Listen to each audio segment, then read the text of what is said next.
Je disais que ce qu'on appelle le péché. Le péché veut dire ce que tu fais comme mal. Et toi-même, tu le sais que c'est mal. C'est pas bon. C'est ça qu'on appelle le péché. Certains aujourd'hui, on dit si tu tues l'homme, si tu... euh, oui, si tu tues l'homme, soit tu voles, ou bien tu fais les choses d'adultère, c'est ça le péché. Mais on ne sait pas même le fait de parler, il y a des péchés dedans. Le fait qu'on parle, il y a des péchés. Si, moi, mes frères, il y a des péchés. Toi qui parles en allant, tu dis à par exemple, tu dis à ton enfant, oh mon enfant, à mon arrivée, je vais t'acheter, je vais marcher, à mon arrivée, je vais t'acheter le pain. Arrivé à ton retour, tu n'as pas acheté le pain. Tu as fait quoi? Tu as menti? Et c'est le péché. Oh mon enfant, mon fils, je vais aller au champ. À mon arrivée, à mon retour plutôt, je chercherai quelque chose du champ à amener pour toi. Arrivé dessus, l'enfant demande, papa, papa, bonne arrivée, qu'est-ce que tu m'as amené? Tu dis, oh, je n'ai rien trouvé, je n'ai rien amené. Quand même, c'est encore le péché. Mais nous ne savons pas que c'est le péché. On dit non, nous ne sommes pas des péchés, nous sommes des saints, nous adorons notre Dieu saint. Mais mes frères et sœurs, tout cela c'est le péché, c'est la mensonge. C'est la mensonge.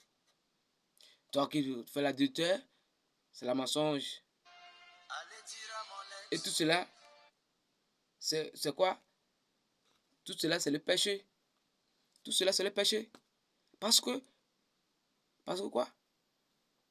L'adultère, le vol, le mentir, c'est le péché. Si nous entrons dans Jean 8, verset 44, là, le verset là, moi, le jour que je me suis raconté par le verset, ça m'a choqué. Et depuis le jour, je me crains. Il dit, celui qui ment est le fils du diable. Car le diable est le père des mensonges. Que c'est au début du commencement que le diable se ment. Mes frères et sœurs, nous ne sommes pas des enfants du diable aujourd'hui. Par notre mensonge, par nos actes. Alléluia. Je dis, avant de faire le vrai combat, tu dois c'est fait quoi? Tu dois combattre avec le péché. Délivre-toi du péché. Délivre-toi du péché avant que tu puisses faire le vrai combat. Jacob se délivre du péché. Jacob sait que nous ne pouvons pas faire le combat sans la force de Dieu.